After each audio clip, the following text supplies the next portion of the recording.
I've been growing peas in my garden for many years, and over that time I've worked out exactly what works.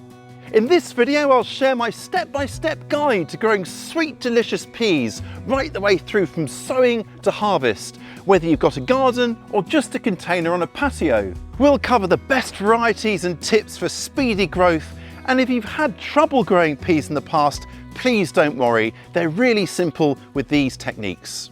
Nothing beats the joy of snaffling a few pea pods from the vine and gobbling them up there and then. It's the gardener's privilege, we deserve it. But it's always good if we can grow enough to make it to the kitchen. Now these here are my early peas, sown at the start of spring to give a crop in early summer. I've got a few just about producing pods over there, for example. Now these are a bit shorter than a lot of varieties, which makes them ideal for tighter spaces or, for example, a container garden. Taller climbing varieties of pea, on the other hand, are more vigorous than earlier types. These are known as main crops. They crop for longer and can reach heights of up to around 6 feet or more, or around 2 meters. So really good sturdy supports are a must for those to help them reach their full potential. And we'll be looking at climbing varieties and the best supports for them later in the video. Before we get sowing, let's look at the different types of pea and work out which type you might want to grow. First up, we've got our standard peas for shelling. Now we need to bust open the pods to reveal the little treasures within. But shelling peas is one of those iconic summer moments, a real treat. And your reward for it is the sweetest, most delicious peas you will ever taste. And that is a promise. And then there are those varieties with edible pods. Now first up are snap peas or sugar snaps, and they have that same sweet flavour as shelling peas. The great thing is you've got a lovely crisp shell, and then you've got the little peas inside as well, and the combination is an irresistible juiciness and of course sweetness. The other type of pea with edible pods is the Monge 2 or snow pea. Now these don't contain much at all in the way of peas. You can just see they're really tiny inside, and you need to pick them promptly before the pods themselves go a bit stringy. But they are perfect for stir frying or slicing up nice and thinly into salads. You can actually eat the pods of shelling varieties of peas as well. I've never tried this, but there's actually a pea pod soup recipe I've seen, so I'm going to be trying that this summer. Springtime is sowing time, and with summer rapidly approaching, the final window for sowing peas is pretty much here. Now peas are best sown from late winter to late spring. You can sow them in early summer, but the later sowings tend to be a bit more prone to disease and may struggle in the extreme heat of summer. Spring's very much advanced, so I'm going to make a couple of rows sowing just here in the ground where they're going to grow. And it's a lovely sunny spot, but if you're in a hotter climate, you might want to pick somewhere that gets rather dappled shade, because peas are a cool season crop and won't like it too hot. Peas fix much of the nitrogen they need to grow from the air by teaming up with bacteria. Now the bacteria fix this nitrogen in little nodules that the plant can tap into whenever it needs to. That's clever stuff. But peas don't live on nitrogen alone. They need other nutrients to make them swell those lovely pods. So add plenty of organic matter to the soil in advance of sowing. Here I've added some beautiful garden-made compost, which is now lovely and dark and waiting for those pea seeds. And now for the seeds. And today I'm sowing a snap variety called Nairobi. Now it grows to about knee high, which will make supporting it a lot easier. It gives good yields and crucially has good tolerance to powdery mildew, a fungus that spreads over the foliage. It can really slow plants down and is more of an issue in the second half of summer. So if you are making a late spring sowing like this to grow on into summer, it might be worth seeking out a variety described as resistant to or tolerating powdery mildew. I've got a few options for sowing my peas. Make a trench and then sow across the bottom to give a band of seedlings, or make individual holes and sow into those. Now seeing as this is a relatively small area, I'm going to do the latter. The first thing I'm going to do is just mark out the position of a double row here. So just kind of loosely like that, and then we'll make holes to sow into, just so I know where it is. This board is roughly 4 inches or 10 centimetres across, so I can flip it like that, and then I've got 8 inches or 20 centimetres between my 2 rows. And then in the middle, between our 2 rows, that's where the supports will go to give our peas plenty of lift and support. Now it's just a question of making a hole with my fingers every 4 inches or 10 centimetres, and then just dropping in 2 or 3 peas into each hole like that. Make a hole, drop in your peas, move on to the next. Now the seeds that come up using this method won't actually need thinning out at all, because I've left plenty of space between each little cluster of seedlings. If you decide to sow across the bottom of a trench, then make the trench about 9 inches or 22 centimetres wide, then sow in a zigzag formation, leaving about 2 inches or 5 centimetres between each seed. That should give a similar kind of density to what we've got here. If you're sowing a bigger area, then you may find the trench sowing method just a bit quicker. And of course, don't forget to cover your seeds back over. Peas love the relative cool of spring and early summer, so this is one crop you won't need to mollycoddle to get going, which makes it a really solid choice for beginner gardeners. Certainly by mid-spring, it should be fine to sow directly, so long as the soil isn't really wet and cold still. But the earliest sowings made in either late winter or early spring will get off to a much stronger start if they're started off under cover.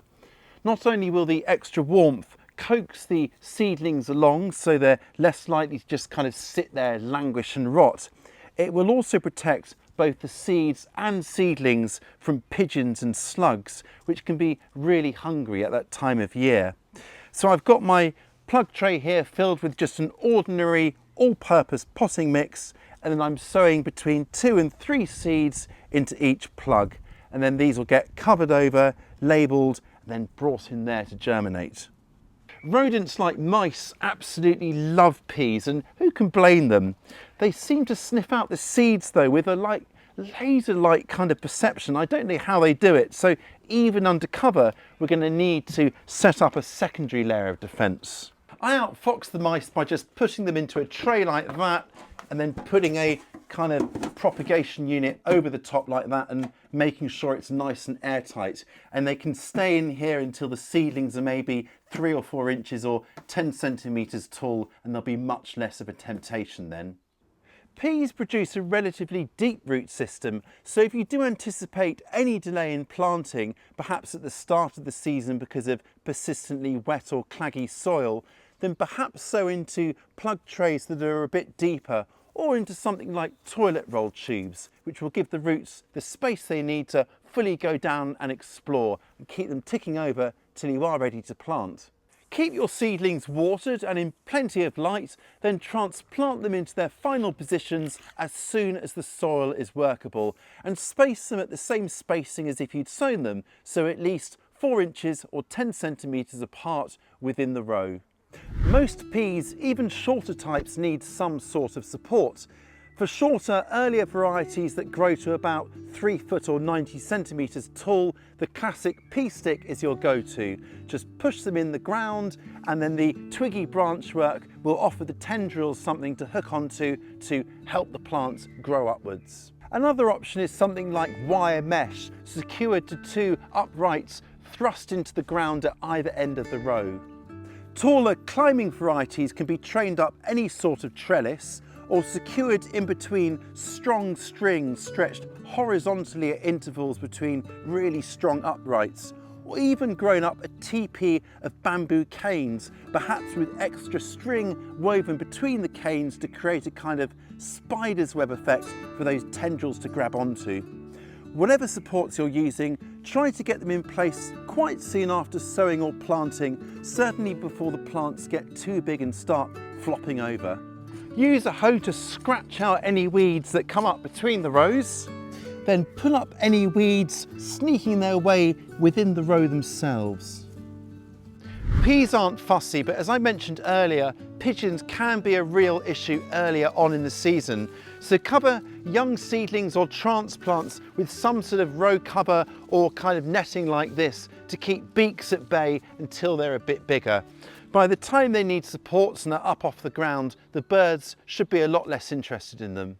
Peas are lush and fleshy, and the tallest varieties have absolutely loads of foliage to support, so we need to keep these really well watered.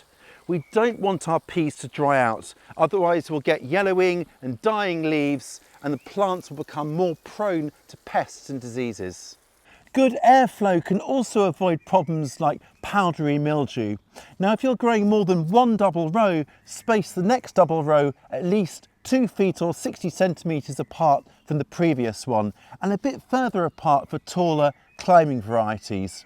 Not only will this help with airflow, but it will also make picking a lot easier. The pea picking window for peas is a lot narrower than for, say, beans, so we need to stay on the ball to make sure we get every last pod and perhaps make a couple of sowings to extend the season. For shelling peas, there's the option to pick on the slightly smaller side for smaller but sweeter peas like petit pois, or let them grow to get fuller and fatter to give you bigger peas, though they will be a little less sweet. You can also let peas dry on the vine for storing, but if you want to go big on that, then pick a variety that's really been bred for drying, often sold as a soup pea. Pick varieties with edible pods, that's your snap peas and mange 2 or snow peas, as soon as they reach a kind of size that you expect to start enjoying them, but don't leave it too long. Mange 2 or snow peas especially can get a bit stringy and tough if they're left too long, so inspect and pick plants every couple of days and make sure you don't miss any. If you find it tricky spotting green pods against green foliage, then consider one of the varieties with purple or yellow pods. These types often come with really rather stunning flowers too, making these peas quite the head turners. The most compelling reason to grow your own peas is the unrivaled sweetness that comes from just picked pods.